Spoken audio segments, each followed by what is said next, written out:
This is an Andy's Randomness special report. Reporting now, Andy Pollock.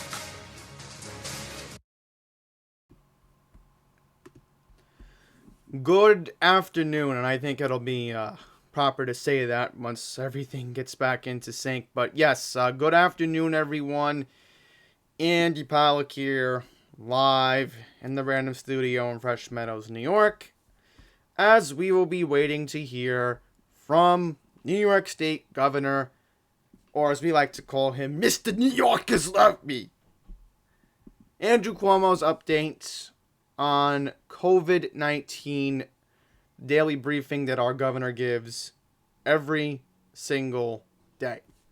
Now, before we get started, in the description below, I have given resources, and I think I'll update everybody daily when it comes to the daily resources. But we should be... Is Governor Cuomo coming out? No, he's not. Okay. Because I'm waiting to see if he is coming out shortly. So, I have given out resources in the description below.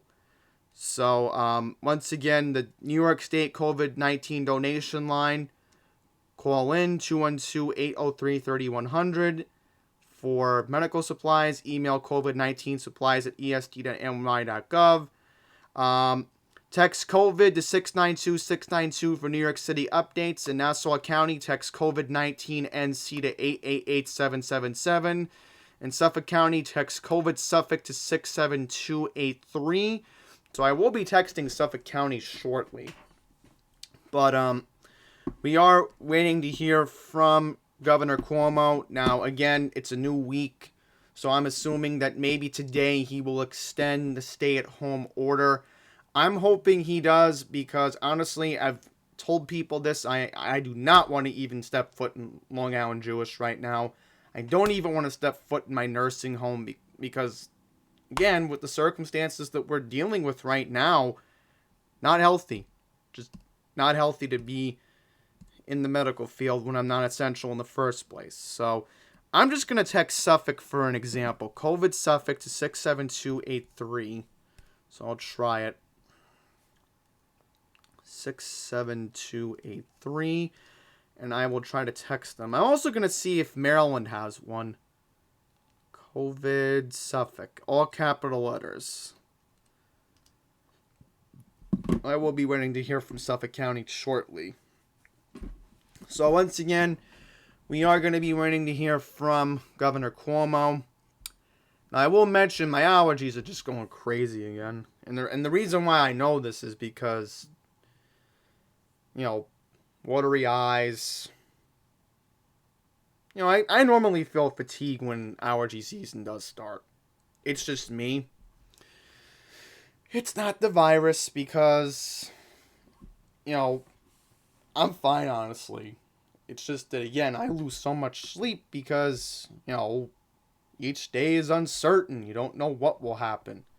Just like how, look at me, I need a haircut. Let me move me up a little bit. There we go. So, we are waiting to hear from Governor Cuomo. So, what I'm going to do is I'm going to do a PIP right now.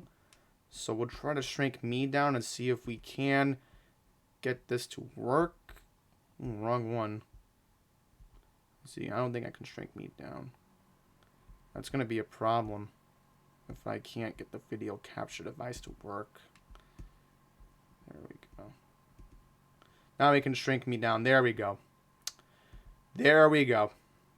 So as you see right now, we are waiting to hear from Governor Andrew Cuomo once again for New York State's update. Now I will mention in Delaware, they had an update, so I might tune into that for a bit. I have a tape ready to go. In fact, I think I'll put my phone in afterwards, and we'll get the tape that way after if we don't hear from County Executive Laura Kern in Nassau. So I might want to give you guys an update for my Delmarva fans because, again, Delaware is a crazy operation.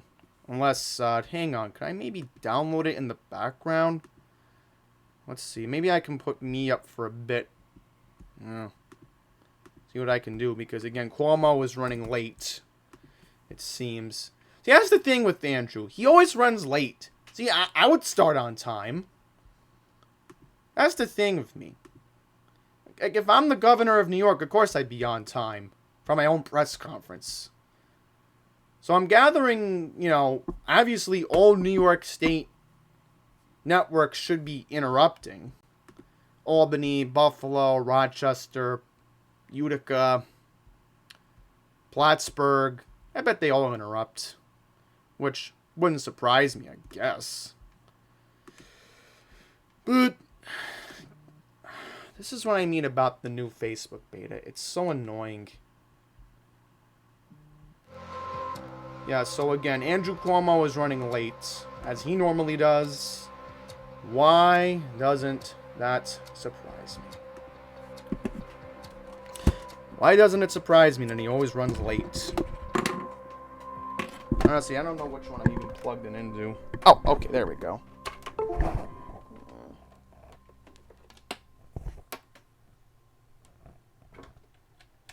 Well, I got my mic down for a second. Yeah, I got my mic like this right now because I gotta set it up in just a second. So I want to get the tape from Delaware. I'm gonna put it on my thing. I know what file it is. So I will play you the tape after. Move to iTunes files. Yeah, I have an app on my thing that pretty much tells me where files are, I guess. So let's see if I can even get it to work. Ah, darn it. That's why I hate this app, iFunbox. It's so annoying. But once again, I expect Cuomo to make an announcement about the stay-at-home order being extended sometime today or this week. Because if it's not, then I'll be surprised. Then maybe we are going to get the good news like we did yesterday. And he says, look, the cases went down over the weekend, and that's a good sign. But maybe it's fool's gold. And maybe they say, well, never mind. We were right. We did hit the apex, which I hope we're wrong about that. I really hope we are wrong about that. Excellent. So I'll have the tape ready for later for Delaware. Because again, the media in Philadelphia and Delmarva, they're not going to play you the tape. They're not going to play you the tape. So Delaware Online, that's where I found the source from earlier. Delaware Online. Okay. So if you are looking for John Carney, I would suggest go there. I would suggest just to do that until the media gets his act down there in Delmarva, I guess, or something. I don't know. I gotta plug in my capture card, because, yeah, I don't know. I mean, I might do another live stream later today. I don't really have any planned content for this week, being honest. I mean, again, I'm still on hold with the governor's stream right now. So we will get to it in just a second, so I will put it back. There we go. Hi, Mocha. Thank you for tuning in. Okay, Mocha makes a good point. I'll enlarge me so that way I don't show that. Can we do pop-out chat? Yeah, because, oh, here he comes. Here comes, Cuomo right now. So I'll get to comments after.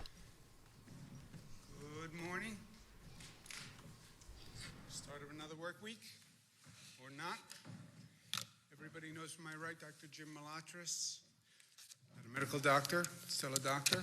Medical doctor, Dr. Howard Zucker. To my left, Melissa DeRosa, Secretary to the Governor. To her left, Robert Mejica, Budget Director Extraordinaire. On the numbers, the number continues to increase. We're up to 8,658 new cases. Overall, we have 130,000 people who tested positive, 16,000 people in our hospital system. 13,000 people have been discharged. Number of deaths are up once again. Number of people we lost. Number of New Yorkers, 4,758. which is up from 159, but which is effectively flat for 2 days.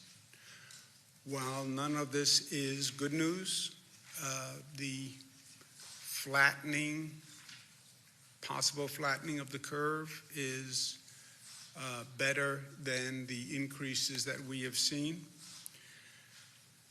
New York is still far and away the most impacted state.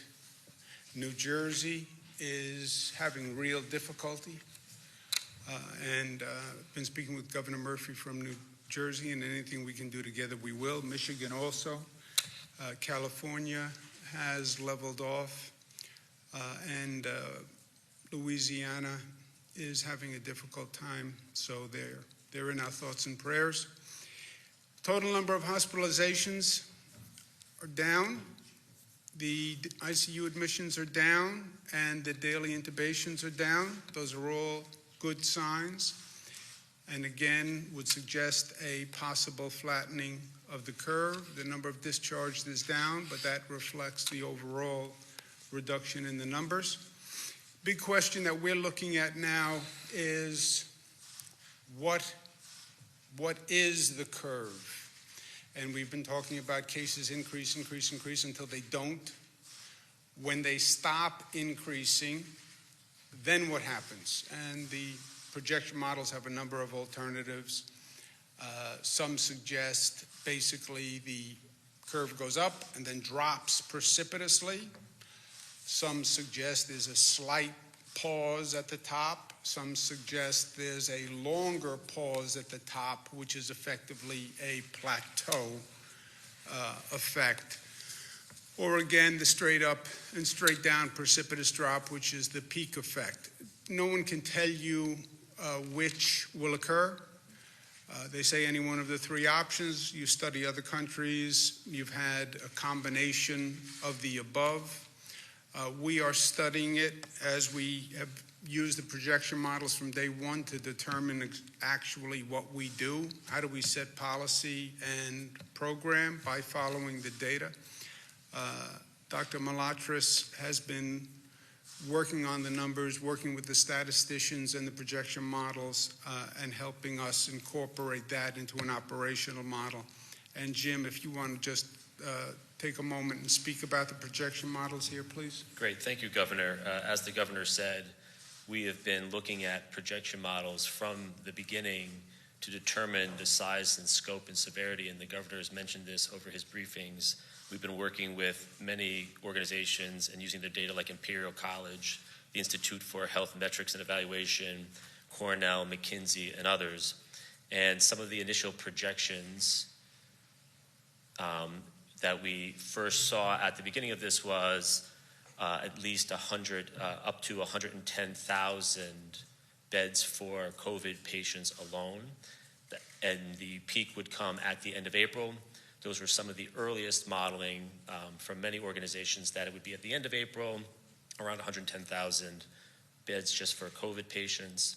There are other models, too, that we were tracking, one being lower at about 55,000 COVID beds, but again, peaking at the end of April.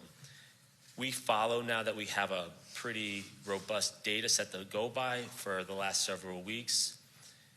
The bottom line there, the purple line, is sort of where we are tracking today, which suggests it's a little lower. And the question was, what could you do to lower those initial projections from 110,000 and from 55,000? So a lot of the activity was, we saw where the statisticians and the folks looking at these types of models said it was going.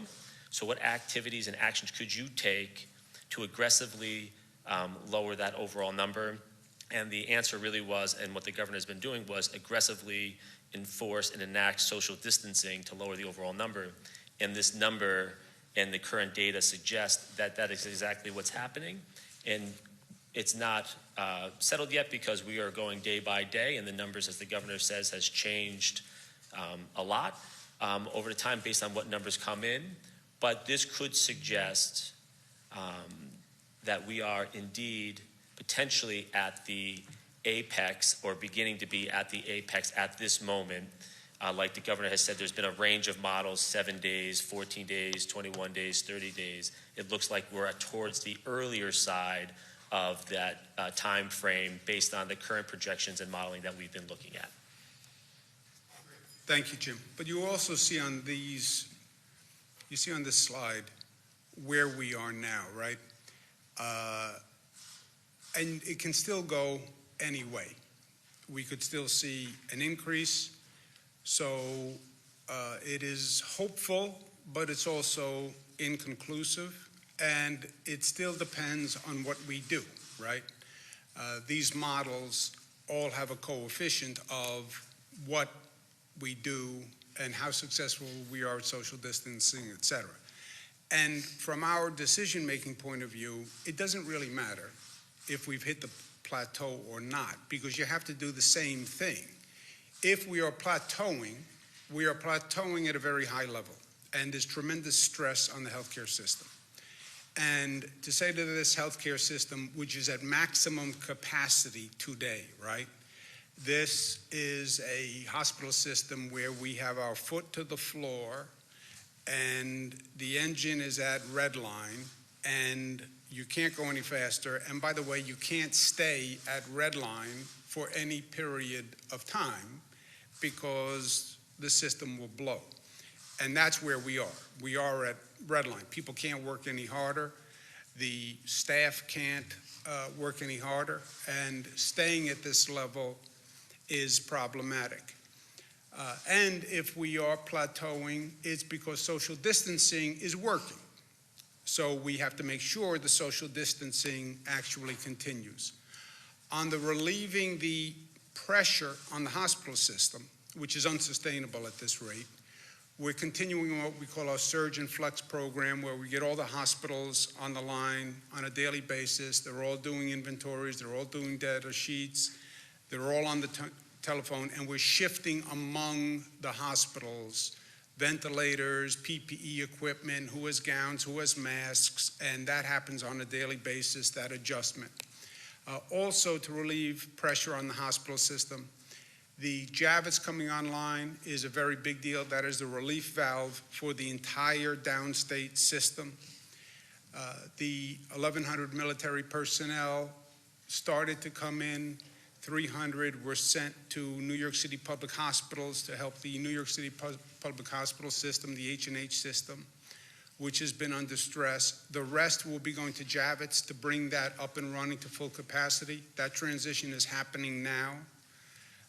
That is a COVID center now, started as non-COVID, it's now a COVID center. The majority of the military personnel will be coming in tomorrow and the next day, but that Javits center is going to be a major relief valve. Second, the United States Navy ship Comfort, the original plan was that would come in for non-COVID people.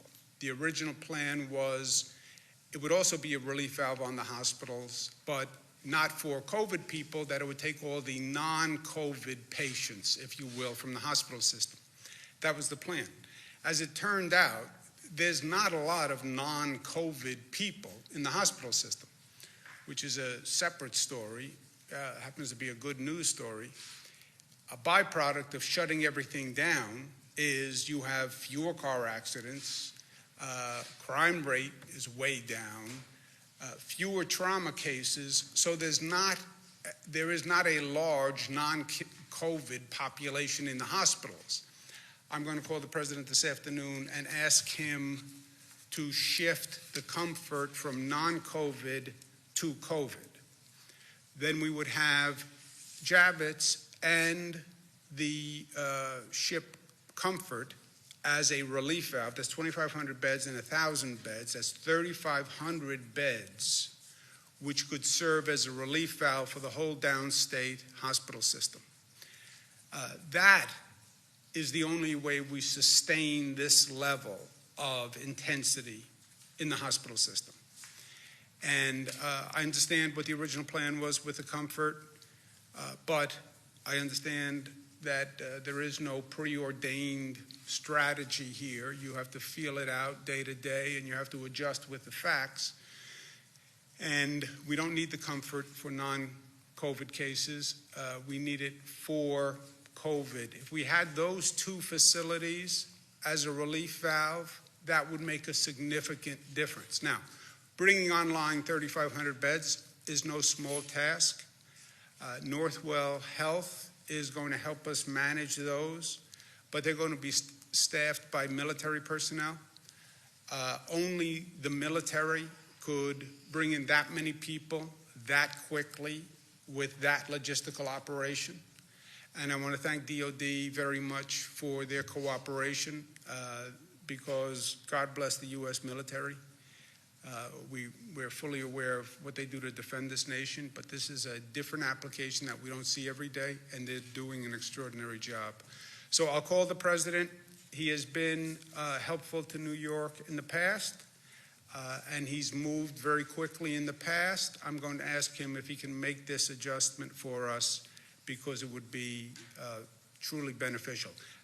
We would feel much better knowing that we can sustain this pace if we could start to offload patients to these two facilities.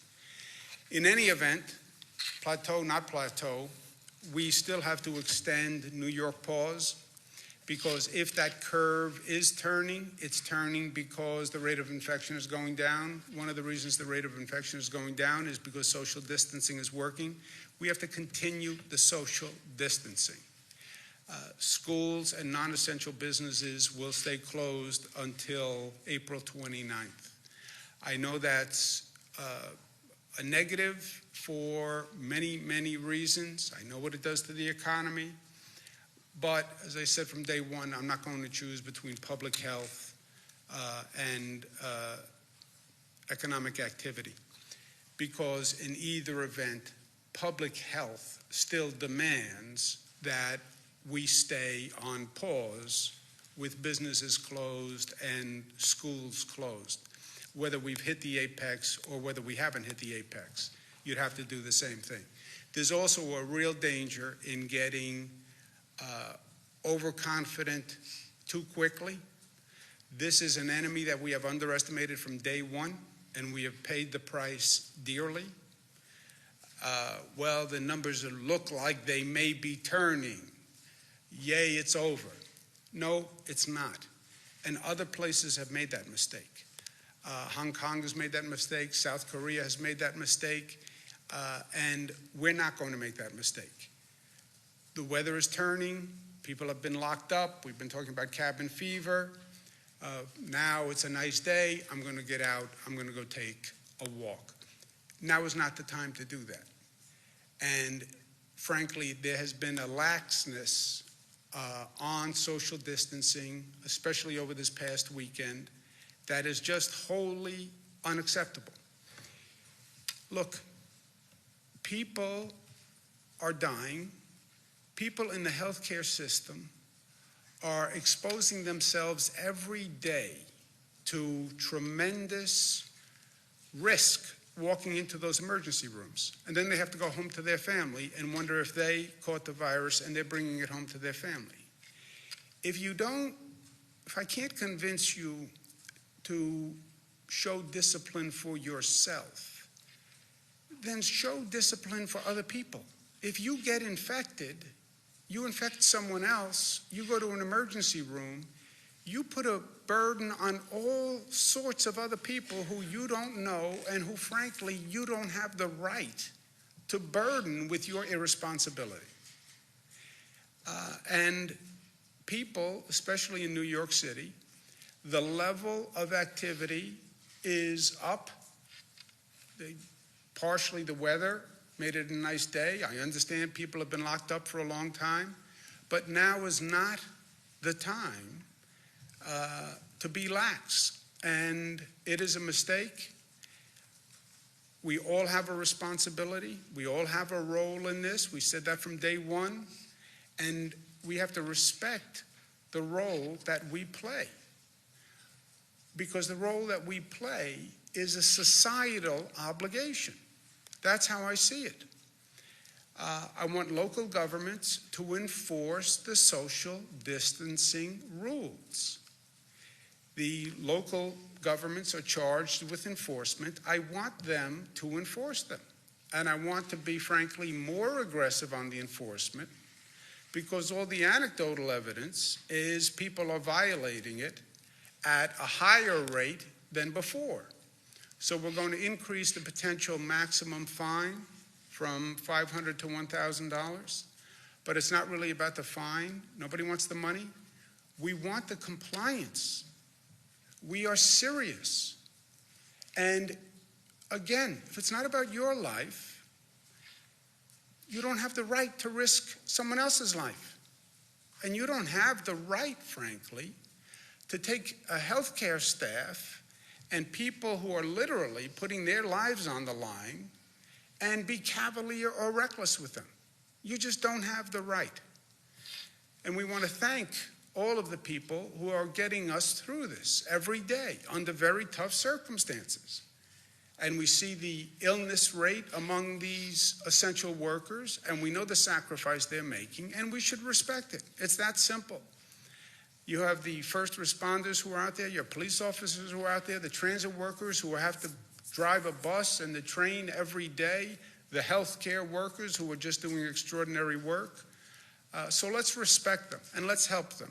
We're also going to set up a fund run by the Department of Health to assist the healthcare workers with expenses, costs, child care, et cetera. I want to thank Blackstone for making the first contribution to that fund of $10 million to assist the first responders. I hope other individuals and corporations follow their lead. We're also very aware of the mental health aspect of this situation and the stress and the isolation that this has caused, and people are trying in their own way to grapple with what this means and what is the impact, how do you rationalize this situation. And the mental health aspect of it is very real. Headspace is going to partner with New York. They're an app. They're going to have content for New York and free membership for New York, so we thank them. But we also have an emotional support hotline. We have thousands of mental health professionals who have signed up to volunteer to provide mental health services, so we want people to make sure they know about that and it's available. I talk about perspective a lot, maybe frankly because partially I'm speaking to myself, and I had a good conversation with my daughters last night, Cara and Michaela, who are often wiser than I am and wiser than their years. It's very hard to see the number of deaths we're having. It's frightening, it's disturbing, that amount of loss. I'm the governor of New York. I see my job as preventing that kind of disturbance and negativity and loss for the people of the state. Perspective, we like to think that we can control everything. We can't. We like to think that we can fix everything and fix all the problems for people. We can't. The undeniable truth here is that this virus is a deadly enemy, and we will lose, and we are losing people who are vulnerable to the virus.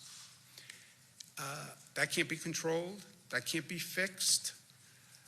Why? That's Mother Nature. That's a question that God can only answer. But control what you can. Do what you can. The challenge is to make sure that we don't lose anyone who could have been saved if our healthcare system was operating fully. Don't lose anyone who you could save. That is a legitimate, ambitious goal of government. And that we have done so far. That we have done so far. Have we saved everyone? No. But have we lost anyone because we didn't have a bed, or we didn't have a ventilator, or we didn't have healthcare staff? No. The people we lost are the people we couldn't save.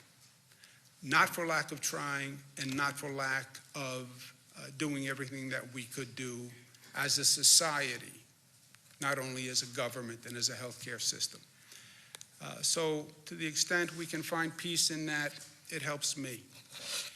And we are still New York tough, and New York tough means tough, but tough in a New York sense also means compassionate. It means that we are unified. It means that we are loving, because if you're really tough, the really tough guys, they're tough enough to show love. And because we're smart. And that's how we're going to get through this. Questions? It's drug trial of hydroxychloroquine.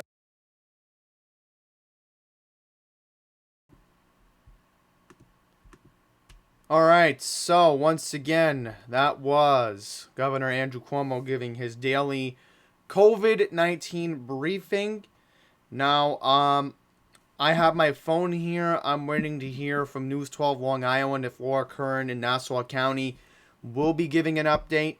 I know this for a fact, and this is 100% accurate for one of my viewers who lives in Suffolk. Steve Ballone normally gives an update around 2 p.m. So I don't know how that's going to work out, because remember, most of my viewers for this YouTube channel are either in New York City or live in Nassau County. So I want to at least give Nassau County's update, because the media in New York City won't be covering it. And then you have Delaware. And trust me, I have a lot of fans in Delaware. They know who I am. They know I'm a big deal, traveling back and forth from Maryland to Delaware a lot when I'm down there in the peninsula. So we're going to see if I can play the tape. But very quickly, I'm going to turn this off. I have a pop-out chat, so I can at least look at it. Much easier to go over here. So, Mocha18, one of our super fans. I was supposed to make her a moderator, but I'll see how that's going to work when I can go to settings later, because I was supposed to add more mods who I feel comfortable on this YouTube channel for future reference. Yes, as far as Mocha18 is concerned, and I know her husband is a bus operator for the Casey Stengel Depot. So, her husband drives the Q20 local bus, which goes between College Point and Jamaica. And the sad reality is, yeah, you know, now that you give the people a free ride, as Matt Camper always says it, look, the bottom line is you're going to see a lot of vagrants just all over. And now you're making it free. You know, I will have to bring this up to Andrew Albert later this month, that overall, I'm just going to say it like this. Drivers at Casey Stengel have been reaching out to me. I'll just say it like this. You know, and they're complaining about homeless who are riding on the bus, which, you know, then if you have the essential people who really need bus service right now, then they're the ones getting double-crossed. Just like how, again, if my dad got sick, and I've told people this on the record, the only supermarket I feel comfortable going to right now is Stop and Shop out in College Point. That would be the only supermarket I would consider going to. Or, since the buses are free, I could just take the Q31 to Bayside and then take the Q13 up to Bay Terrace and go to that Stop and Shop. But again, I'm not comfortable with that Stop and Shop in Bay Terrace. I just feel more comfortable going to College Point because I can get my walk in. You know, I don't mind walking from Flushing. You know, it's a 15-minute walk if I can't get the Q25 or Q34 up to College Point. But, you know, normally if I go to College Point, I just take those two buses because, you know, if I want to get something over with, then I will. Just like how, if there's early voting, trust me, in June, I am taking advantage of it. I've been a hypocrite, and I said I would never participate in early voting. Well, damn right, I'm making sure I participate in early voting. Because, trust me, I'm not risking it if I have to go to Maryland in June. So,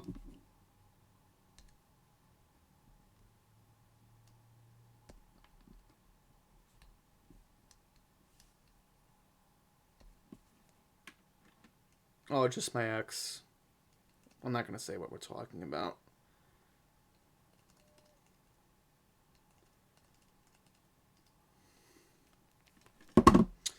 Trust me, I don't want to stay home until June. From all the experts, they claim the curve will still flatten in May. Look, I'm hoping that we can flatten this curve, and I might as well tell you what I said to Laura just now. We have to prove everybody wrong.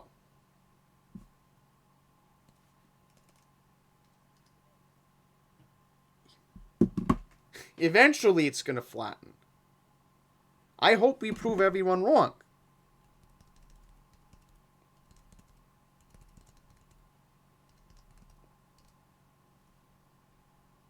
Because if we do that, then we show that New York is a strong state. And trust me, we've always had comebacks. We've always had comebacks in this city. History has shown in the past 100 years, if it's the Great Depression, if it's World War II, if it's the blackouts of 1965, 1977, and 2003, if it's been 9/11, Superstorm Sandy, we've always made a comeback. We always have and we always will.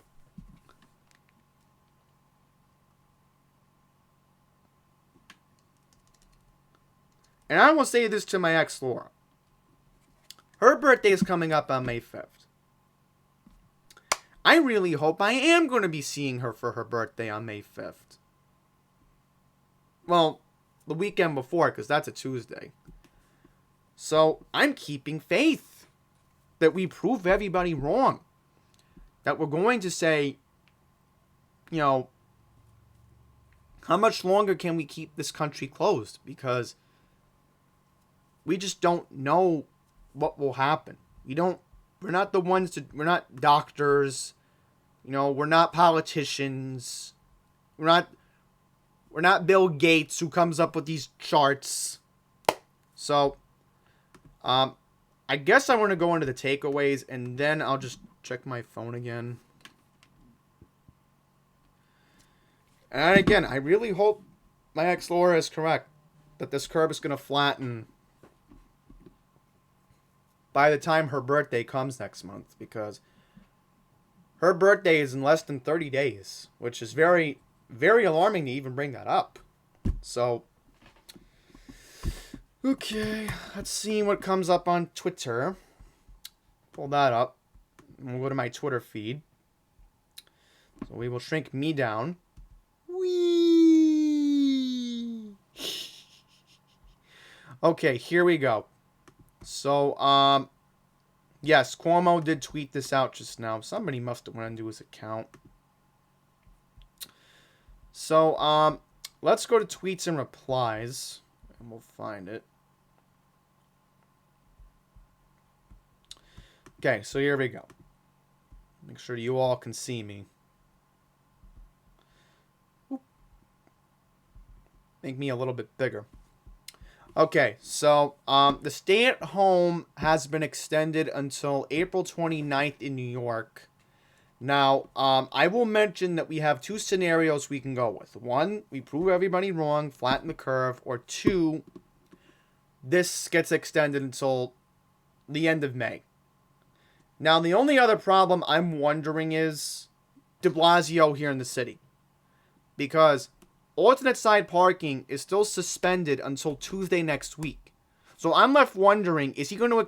he's probably going to have to extend alternate... You know, it's so stupid. It's like, why can't he just extend alternate side parking until the 29th, like Cuomo is doing in the whole state when it comes to the pause?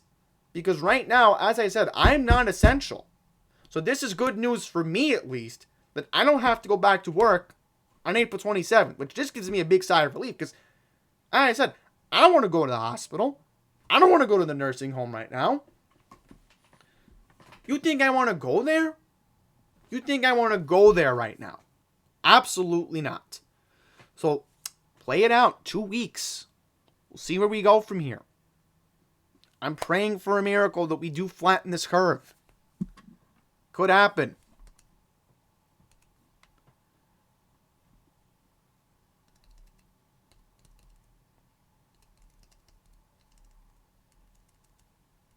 Okay, there we go. Just want to put a quick text. So, again, I don't see anything from Nassau at the moment. So they did have de Blasio speak earlier today, but again, I'm not going to play de Blasio. Come on. Good.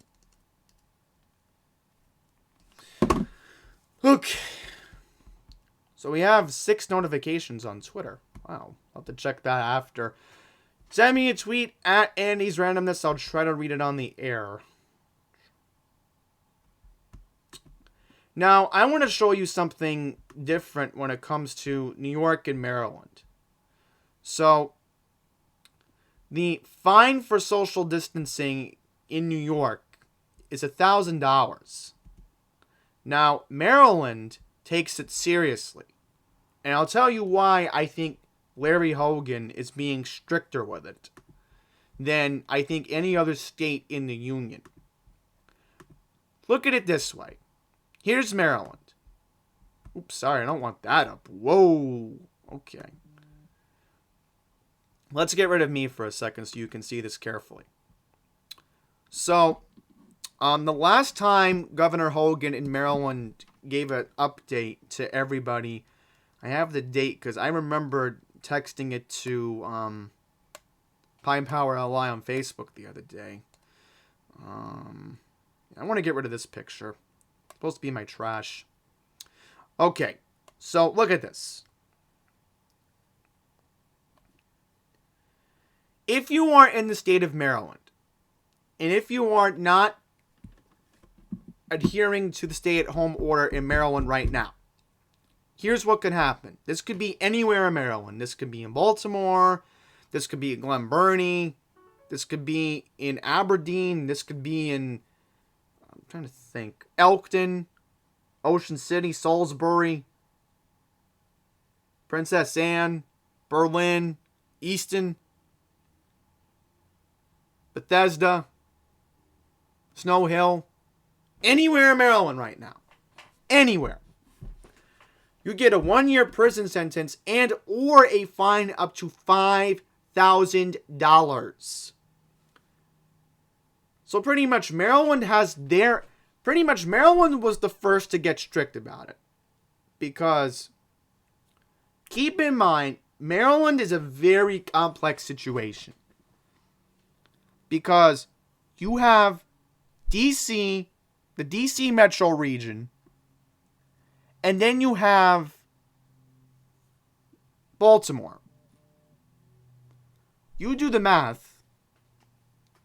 You have all those suburban areas who do have a big urban population, by the way, because you have people who want to work near Baltimore and who want to work near DC. Especially how, again, Maryland, they don't assume healthcare is a big deal. We have Johns Hopkins.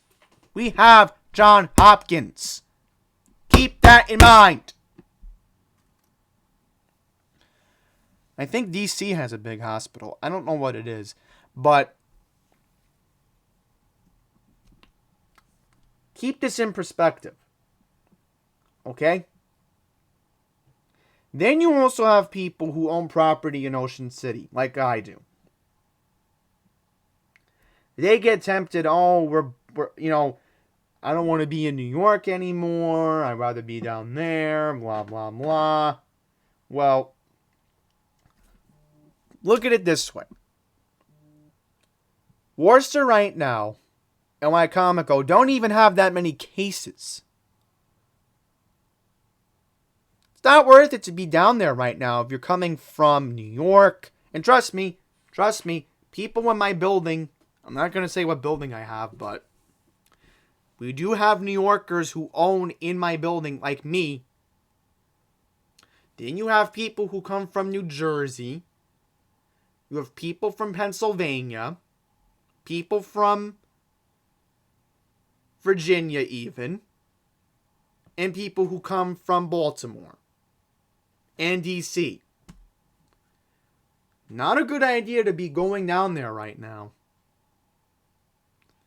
So, think about if you're in Maryland, you are doing something toxic. If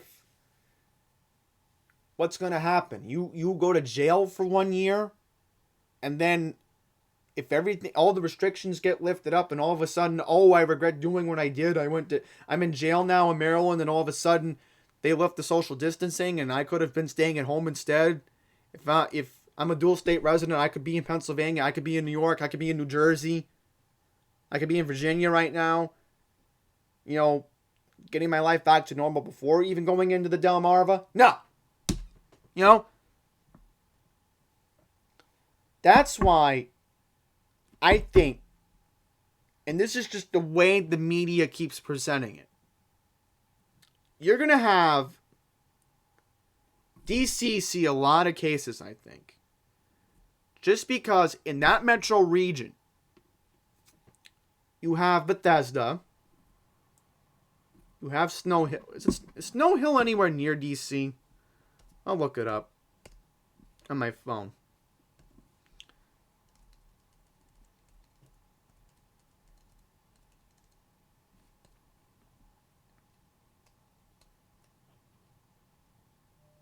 No, my bad. Snow Hill is in Delmarva. That's how well I know it, I guess.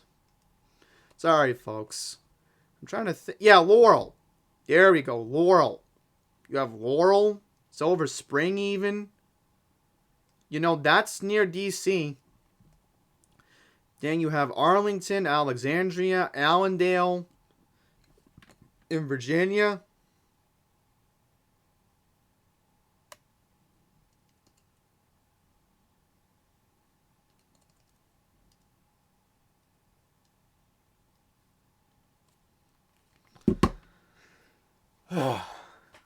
You know, you're going to see a lot of cases in DC. And you're going to see a lot of cases in New York. We've already seen that. But right now, we just don't know what this apex will bring. So,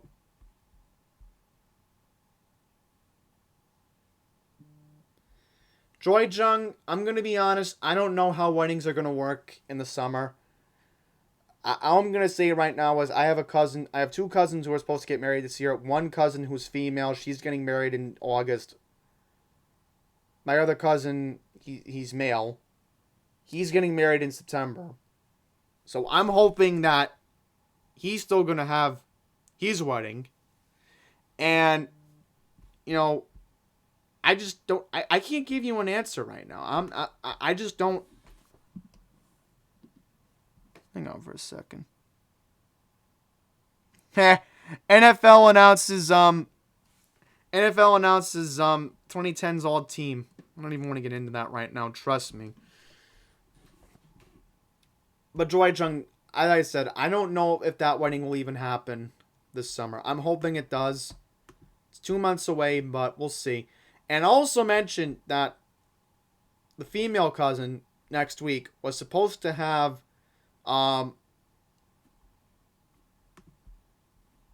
she was supposed to have a bridal shower next weekend. And that got canceled. So, understand that. That's a big deal. Now, again, I have a backup of the tape from John Carney that I may want to play. Whoa, that's way too loud.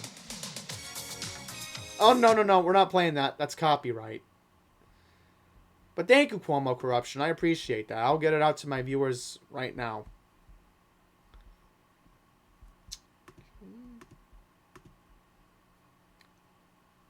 Oh, the 110 tweeted. I thought that was transit.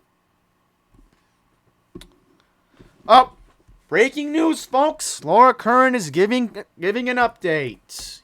Excellent. So we'll try to get rid of the ads in just a second, because with News 12, you have to get rid of the ads, it seems. I hate getting rid of ads. Yeah, because you should know Long Island's my main base. So let's see if we can get News 12 Long Island on right now. I think we can. Please tell me my internet's not down. I hate if it would be down right now. That would not help me. Okay. Let's try to search for News 12 online. Okay. There we go.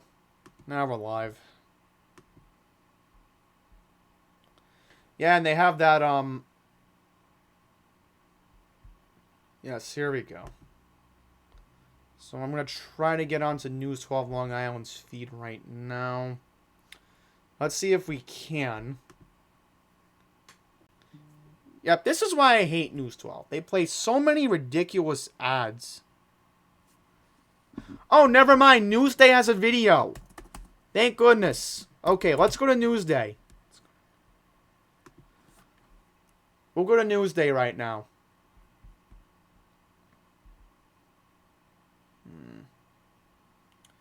I don't have Newsday right now. Oh, boy.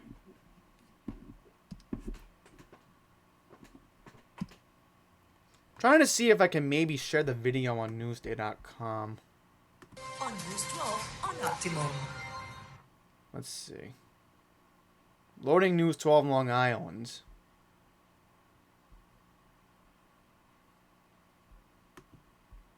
I want to get that information.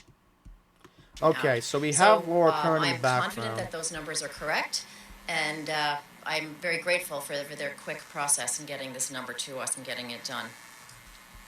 In our police department, we have 108 positive cases total. We have Sorry about that, folks. Do apologize. We just had Laura Curran on here. And apparently, yeah, here we go. So we do have it. 184 in quarantine. That's our latest number. And we have 81 who are cleared. So COVID positives who are back at work and those who are in quarantine who are cleared to go back at work. Sheriff's Department. Total of 27 positive, 84 pending tests, and 18 who are cleared. Either back at work or either they were positive or they were in quarantine and they're now back at work. I want to give a special thanks to our workers in the Department of Social Services who are still caring for our most vulnerable, still doing their job. They're also on the front lines. Some of that staff is homesick, some are in precautionary quarantine. We all know our medics are stretched on the front lines. And I have a little bit of good news to report there. Yesterday morning, we were able to deploy 10 FEMA ambulances. Each came staffed with 2 professionals. They arrived yesterday morning to give much needed relief to our medics and our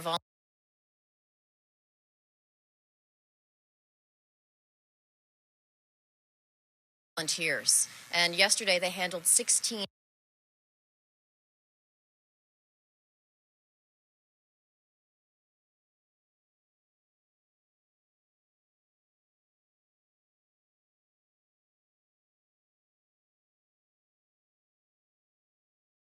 Do apologize about that, folks. We're having technical difficulties with Laura Curran right now, so we will get back to her later on. So I guess right now, if I can do this, can we get Governor John Carney from Delaware?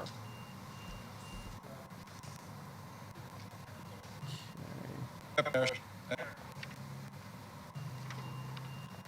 Good, and then everyone. Good morning, everyone. It's good to be. There we go. So I have the tape. So what I can do is, if the stream is over for Nassau, I'll try to get it on my phone. I'll rip it that way, and then we'll try that. So can we try getting the VLC to work, if possible? Okay, there we go. Let's see if I can get a VLC source. Looks like I'm not going to be able to. Okay. Do apologize. Can I get it on here? File. There we go. So we are able to get the VLC source. So I don't see it being played here.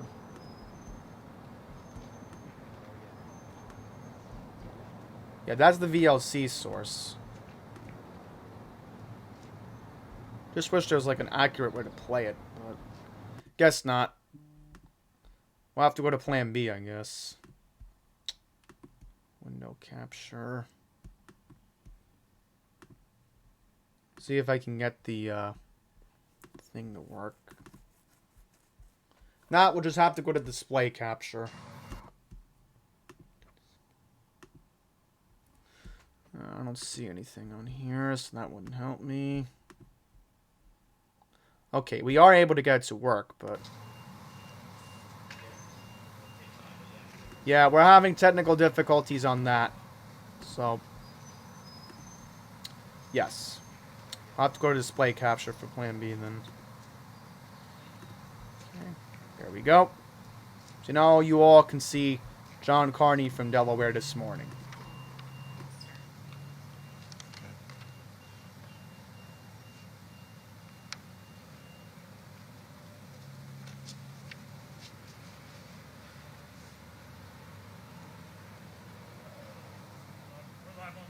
Good morning, everyone. It's good to be here. I'm Governor John Carney here in Newcastle, Delaware. Just to give a quick update on the COVID-19 pandemic situation here in our state, and to be here at Newcastle County headquarters for our public safety departments to recognize a drop of personal protective equipment that's so necessary to our first responders, our healthcare workers across our state, and really is important to enabling all these workers to deliver the life-saving circumstances, life-saving services that they provide.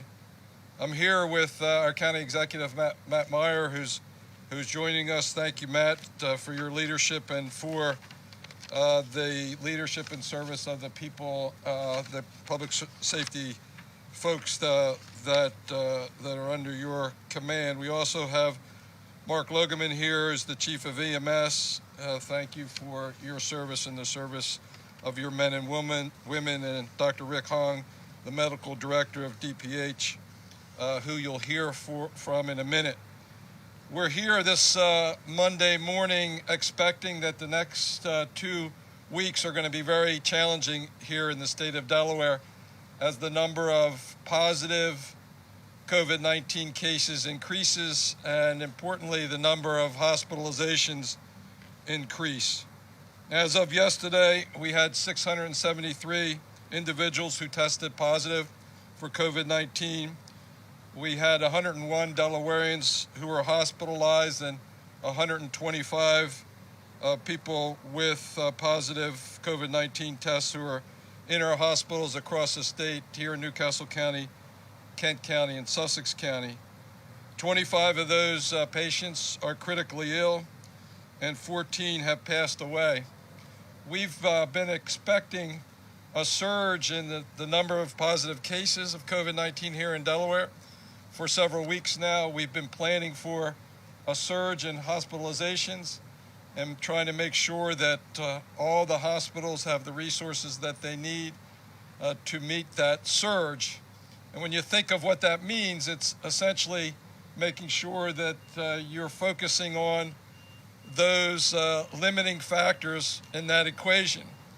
So it's a calculation of the number of hospital beds that you have, the number of ICU units, intensive care units that you have, the number of ventilators that you have to service the most critically ill of those patients, and most importantly, probably as we've calculated those limiting factors, the personnel who are available to deliver those life-saving services. And so you can have all the ventilators that you need, but if you don't have the respiratory therapists, if you don't have the nurses, if you don't have the physicians to operate and tend to that equipment and tend to those patients, then you're not going to be able to save those lives. And so we've had, as I said, 14 people have passed away. No new deaths over the weekend. Sadly, most of those who've passed have been our elderly senior citizens here in our state. And we have increased our focus on protecting nursing homes in which those senior citizens reside, to make sure that they have practices in place to prevent the virus from getting into the facilities, cut down all visitations to those facilities, and making sure that the workers there and employees follow appropriate personal hygiene and social distancing. One of the most challenging things that we've had to do over the last several weeks is to reduce the social activity, the number of groups, large groups in the public, closing down beaches and parks and restaurants and bars, limiting gatherings most recently to 10 or fewer, and really trying to get the message out that everybody needs to exhibit and practice social distancing 6 feet apart from one another to protect each of us from the virus. It's clear that your activities affect your neighbors and your neighbors' activities affect you. We've had some challenges with our neighbors from other states, from New Jersey, Pennsylvania, and Maryland, coming to Delaware mostly to do activities that we're discouraging here in our state and requiring our own citizens to stay at home, to shelter in place, and only to leave their homes for essential activities. And so we've had to set up roadblocks on our borders to question those folks coming from other states as to the business they're about here in our state. Our ability to enforce social distancing and our ability to get the message out that this is so critically important for every Delawarean to exercise caution, to keep themselves safe and their neighbors safe will determine our ability to meet the surge that we're expecting over the next several weeks. We've seen what's happening in the state of New York and New York City. We're seeing what's happening in Pennsylvania and New Jersey with respect to that surge. And we expect a similar type surge relative to the population of our state over the next 2 weeks. And so this equipment drop today that we're here to recognize is really important for the EMS workers and employees who are going to wear these gowns, the masks, the N95 respirators, and hoods that are being delivered today from the Division of Public Health, who received this equipment from the national stockpile. You have seen, I'm sure heard on TV, the difficulty that the federal government has had in meeting the needs of local governments. And when you think about response to an emergency situation, everything we're doing is executed at the local level. And so our thanks go out to our first responders, our EMS and ambulance personnel, our law enforcement officials who are on the streets every day, and to our hospital and healthcare workers who are out there treating patients and doing so in such a way that will save lives and doing it in a safe and sound way. Our ability to protect them depends on our ability to flatten the curve, that is to reduce the spread of COVID-19 virus by protecting appropriate safety measures that have been recommended by the CDC. At our decision-making level, and A.J. Shaw, the director of DEMA, has been doing a tremendous job working with our hospitals, with our local governments, and with local responders. He's been managing the situation at the state level. And again, you talk about execution at the local level, management at the state level, and support at the federal level. We have in fact, I have a conference call later this morning with the White House and Vice President Pence as we talk about the needs of states across our country, and every state is a little bit different. Our needs here in Delaware are the same as other states, but also the situation here is different as well. One of the most important limiting factors is this personal protective equipment that we're recognizing in this drop today. So with those as some opening remarks, I'd like to turn the podium over to our county executive, Matt Meyer, and to thank him and his team and all the first responders, EMS, and Newcastle County Police for their service, an important service they're providing on a day-to-day basis. Thank you, Governor. Thank you, everyone, for coming today. Thank you. Governor Carney is, as we say, burning the candle on both sides of the stick.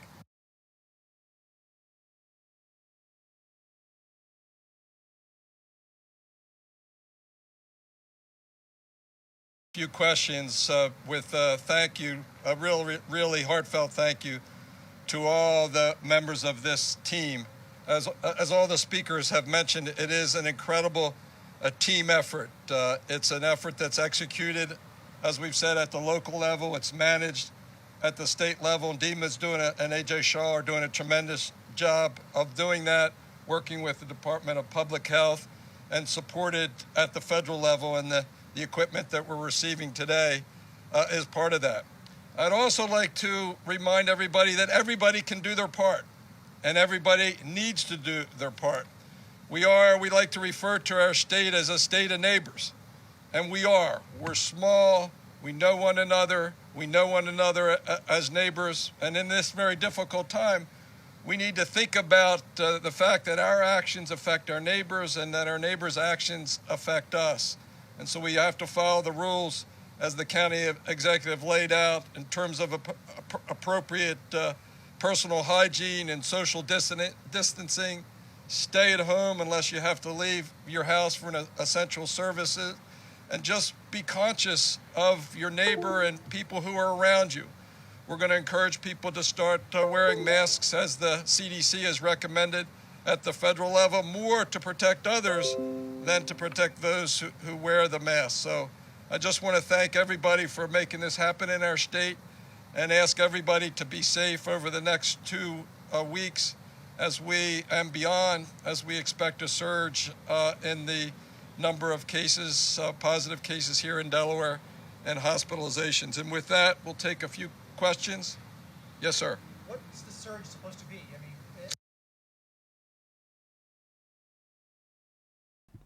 Okay, so once again, that was Governor John Carney of Delaware. Gonna put me back up. So, I have good news, folks. I was able to obtain the tape from Nassau County. So we are going to listen into Laura Curran's press conference. I just told everybody in the chat that I was going to get the tape. So I do, in fact, have the tape. We're not going to play Q&A because that's not really necessary under these circumstances. So I'm just going to see if I can rip the tape right now. So hang on for a second, folks. Hang on. Hang on. We are going to get the tape. Just stay patient. Okay, just trying to see if I can get the tape. There we go. So, just going to save it to my downloads folder. And then I will open the tape. Very quick, I gotta admit. You know, this is excellent. So, I am going to be keeping an eye if Larry Hogan is speaking today at 2 o'clock. Normally, that's when he addresses Maryland. It's normally from noon to I think about... Let me plug this back in to apologize. Be right back. There we go. That's better. That's better. So... As far as Laura Curran, again, I know she normally speaks at 2 o'clock. Not Laura Curran, not Larry Hogan, excuse me. So he normally speaks at 2 o'clock.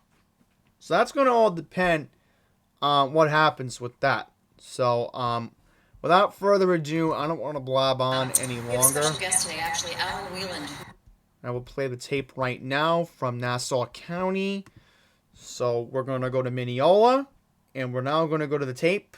Here is County Executive Laura Curran.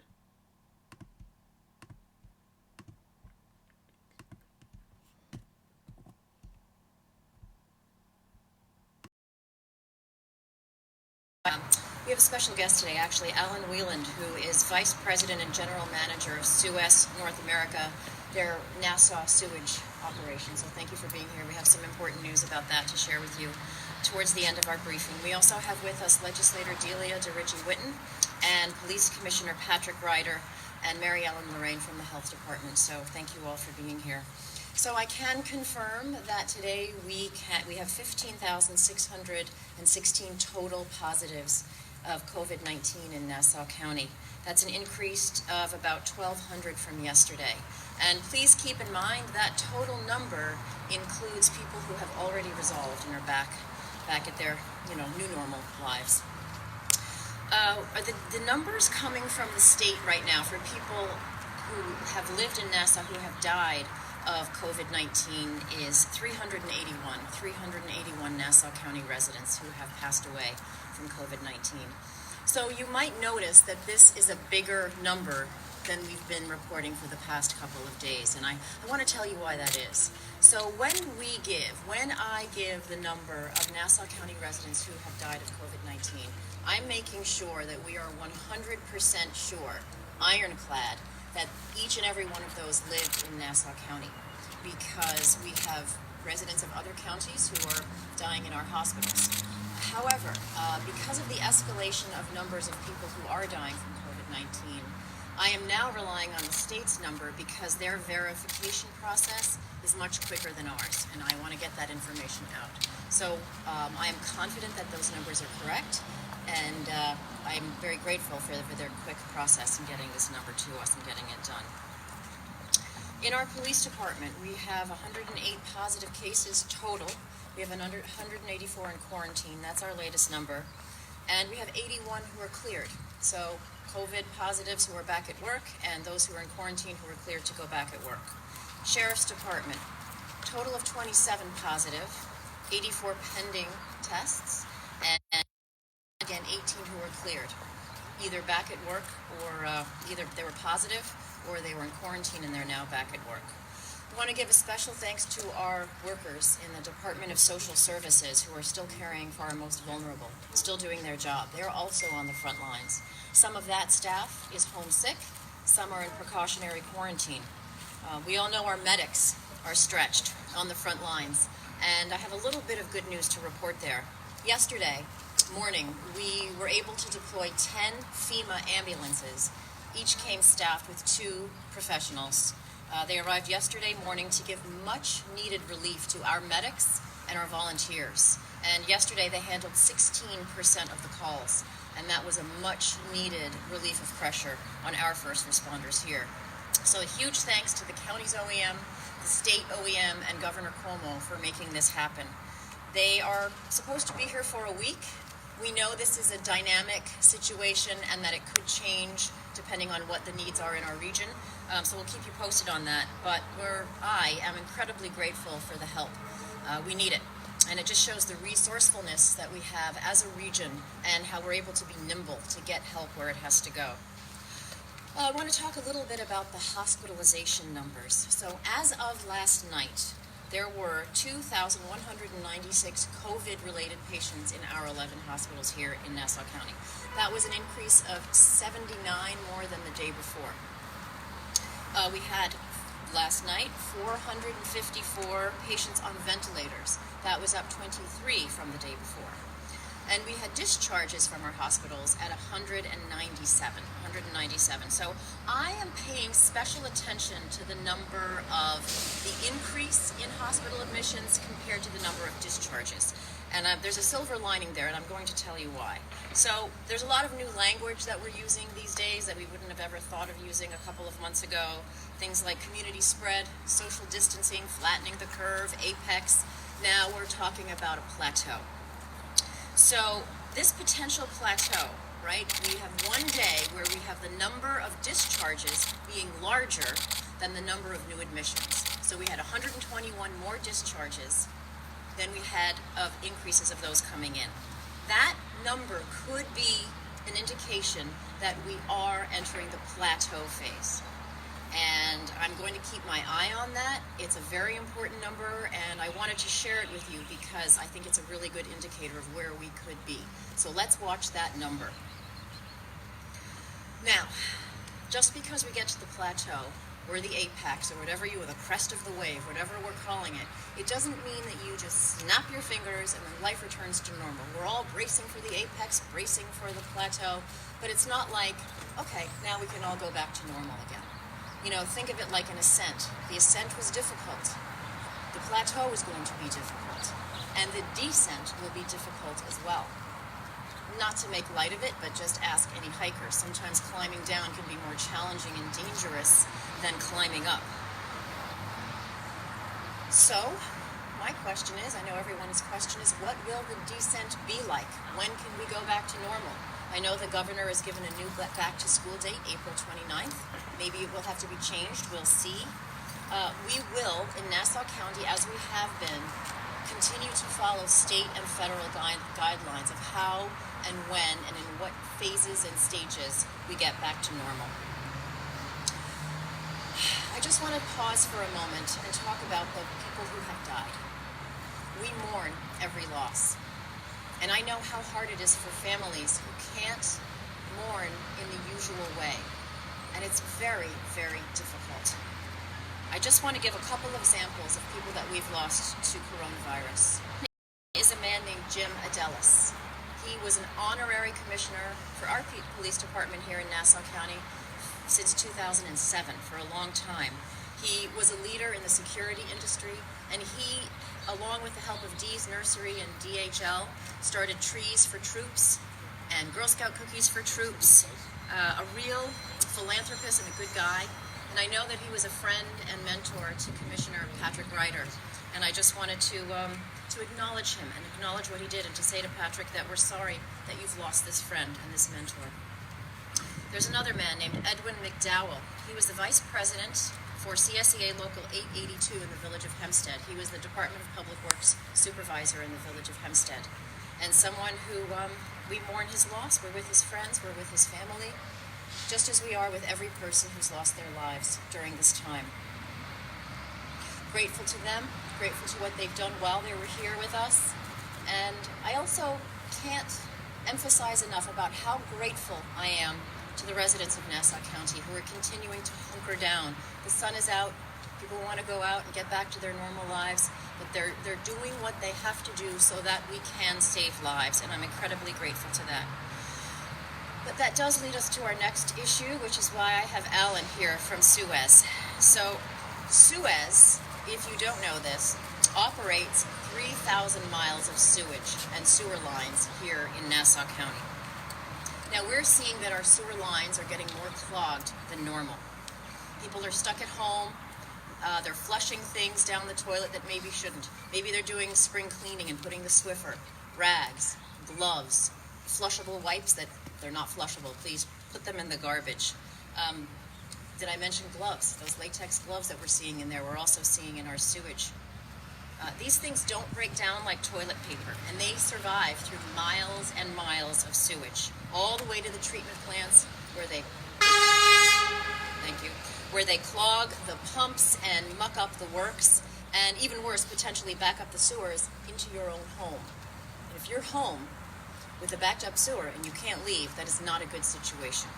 So we're seeing a 35% increase in clogs, which is incredibly important. As this poster right here shows, that was something that we had to deal with, that sanitation workers had, sewage people had to deal with in the village of Garden City. It's bad for them, it's bad for us, and while we're stuck at home, please put this stuff in the trash. I don't know if you're like me, but you're noticing a lot of the gloves, not only in the toilet, in the sewage system, but also parking lots of grocery stores. So when I go grocery shopping, I look down and I see these gloves on the ground. I see them when I'm out for my jog, and I have to remind everyone, you know, it's disturbing to see them.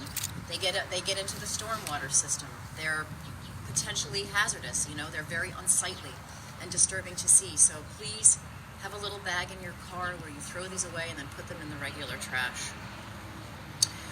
We're all in this together. We've discussed a lot. Hashtag in this together. It couldn't be more true. So in those small things that you do have control over, keeping your environment clean, controlling what you can, it makes you feel good about yourself just a little bit while we're in this tough time. So please do what you can to protect what must be protected. Happy to take any questions that you might have.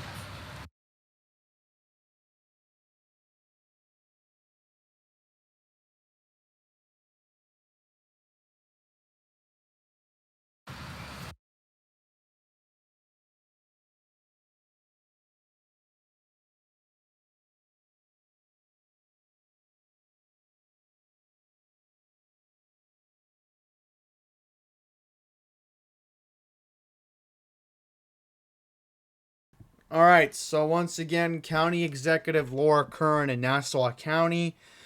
I want to give you all a quick update on Boris Johnson's condition in England. If anybody is concerned about that, I will quickly bring it up. The BBC is reporting that the Prime Minister is in good spirits. He, I guess, quite honestly, the best way to say it is he had a good night at the hospital. So that's a good sign, at least. So everybody, I'm sure, here in the States is pulling through. The Boris Johnson will recover. And again, Boris Johnson is a figure who I respect because he has very good expertise on transportation, of course, close friends with Andy Byford, and we're praying for him. We're praying for him. I will mention that if I do hear anything regarding Pat Foy, the chairman of the MTA, I will pass along that news to you all. I'm assuming Ed De La Torre is doing all right. We haven't heard anything in the news from him. So that is good news. I'll just mention the Citizen app just sent me a notification right here. So you know it's getting real when Citizen app is telling you, bottom line, look, this is serious.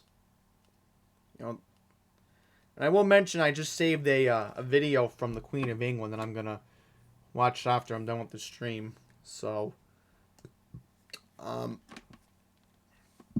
me check if I have anything on the chat. Okay, nothing on the chat. Thankfully, it's pop out. And again, I want to thank my fellow YouTube colleague, Al de Blasi. I will mention that I am working on being on his channel this Saturday, and I'm going to give him an update to his viewers on New York. And I will give him an update on how I'm enjoying. If Alfred's watching, wuss. I can't stop putting it down. I replayed it. I'm replaying it on PS4. And I will mention, I just got this in the mail just now. I took the proper precaution. Yeah, I still feel Lysol on it. Let's do a live unboxing. Yeah. So I just ripped this up off camera while Carney was speaking. So, do I have the paperwork for it? I just had the paperwork for it. See, that's what happens when you have a big room with a mess in it. Hang on. Be right back. Let me see if I have the paperwork. I did. I guess not. But, this came in from Amazon in Dallas, Texas just now. Oh, wait. I think I have it. Here we go. Here's the paperwork that came in the mail for it. So I will, I'll quickly read it. It says, ship standard to Mr. Andrew Pollack. Blah, blah, blah. Fresh Meadows, New York. Okay. Half Price Books. They are in Dallas, Texas. So this comes from Texas. Interesting. Nothing on the back, of course. So, you know, I think they're a retailer. In fact, can we Google them? I'll give them a shout out on Google. I'll give them a shout out on stream right now. Let's go on the. Let's put the window capture back. Can we put the window capture back? Let's see. Let's shrink me down. Shrink me down. Wee! Ah! Oh, hang on. John Liu just tweeted. My state senator. Let's see. Let's see. Because I'm very thankful that he's been sending me emails. Oh. One Block in Queens is having fun. Everything's going to be alright. Thank you, John. I appreciate that tweet. Let's see what else I'm just randomly checking through Twitter. Yeah, I will retweet this again. To at least April 29th. So again, I'm off from cancer registry until the 29th. So I'm hoping we can get everything reopened and start sending mail out in May or June. But that's gonna be really tough. Oh, hang on, folks. Hang on. I think this is an important tweet. Yeah, this is a verified account. Okay, this is a verified account. Okay. Update. The New York State Board of Regents is indicating that New York high school Regents exams will be canceled. Wow. Wow. So all Regents exams in June are canceled. Wow. I am honestly shocked to even hear this right now. All Regents are canceled. Okay. So, let's look up this half-price book thing on Google for fun. Give them a shout-out. Yeah, I think we're having a problem trying to get on Google. Oh, here we go. Half-price books. Dallas, Texas. Let's see.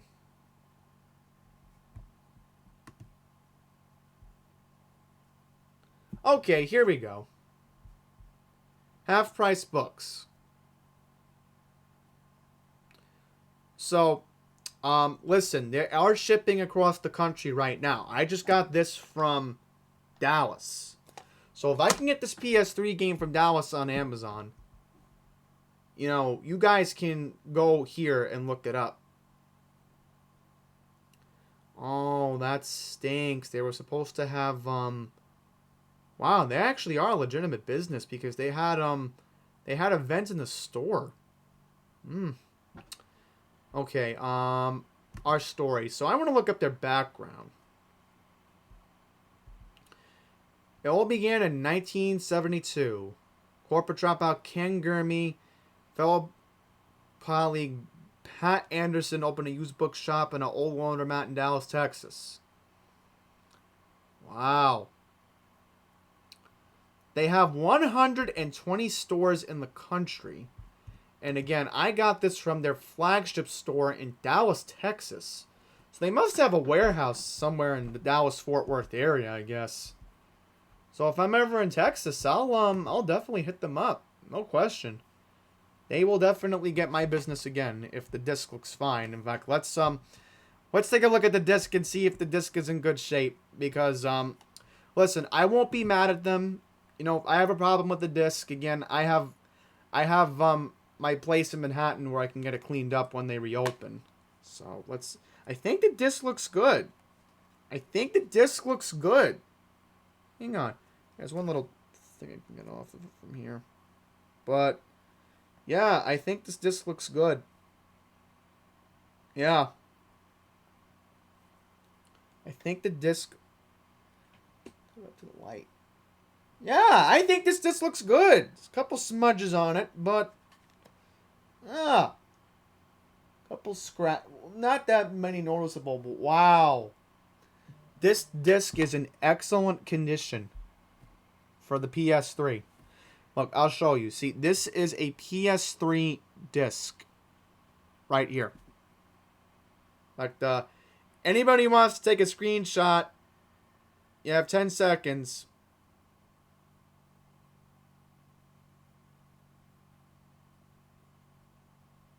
You know, this could be a thumbnail for Andy Plays. So I have the PS3 right here. Oh, and they even put the sticker on the thing. That's not a good idea to... Yeah, see, they got to be careful with this. I saw this in the... let's see if the camera can focus. Yeah, see, that's not good. That's not good. Can't do that. No.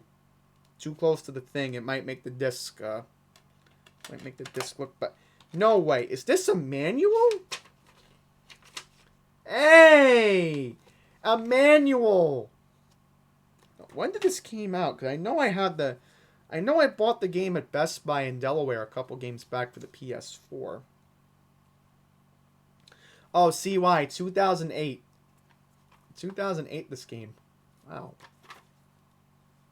It looks like somebody bought it at GameStop, then gave it to this store in Texas, and then they put it online.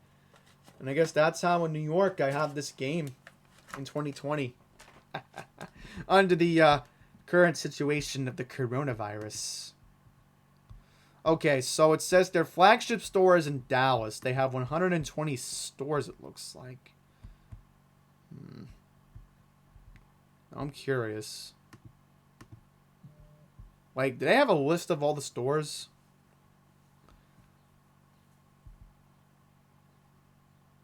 Wow, Nashville, they may get... Nashville's even getting one.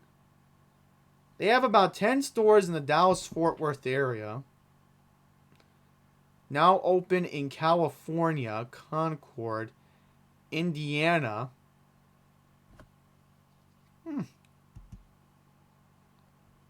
Right, let's see. I'm just checking the website for fun. Wow, okay, here we go.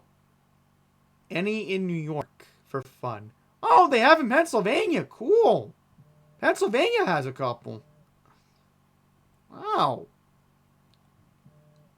And Nashville's supposed to have one, so I guess now I have a better reason to go to Nashville. Wow. They have a half-price bookstore in Marietta, Georgia. That would be perfect because I've told people my bucket list was to go to Georgia one of these days. And I have a friend who lives in Alabama. I'm supposed to see her one of these days, but I'd rather go to Georgia. Overall, I have preferential thing. Oh, hang on, folks. Breaking news. Steve Ballone is now giving an update. This is too good. Steve Ballone's giving an update. Can I go on Newsday.com because they have a better idea of what's going on here. So Steve Ballone is giving an update, which is good, I guess, in that sense. There should be a tape online, but I don't know if I'm going to play it.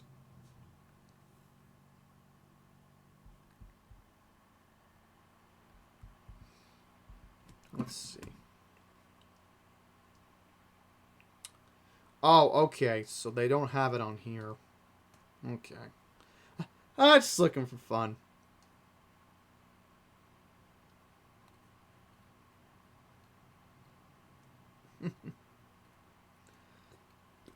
Excuse me.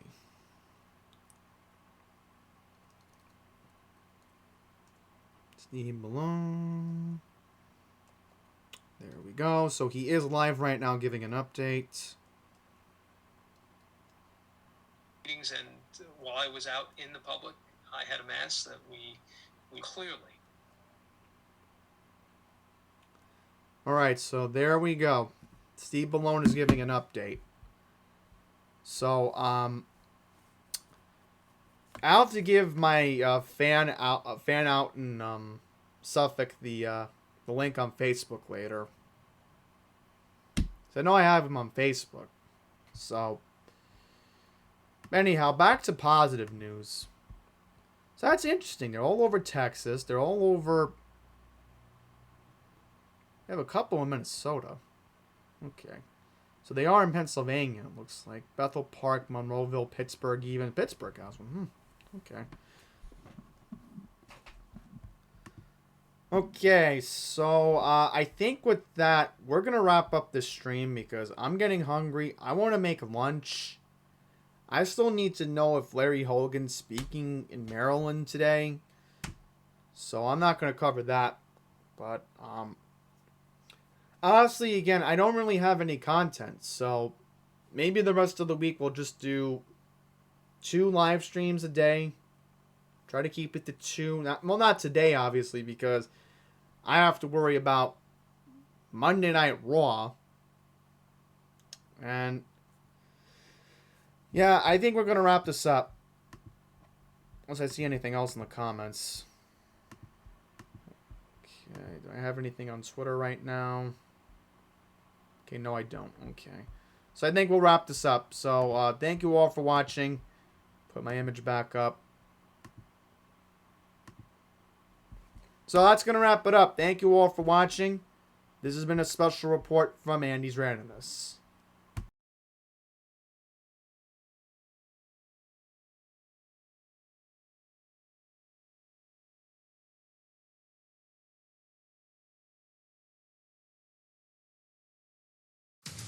This has been an Andy's Randomness special report.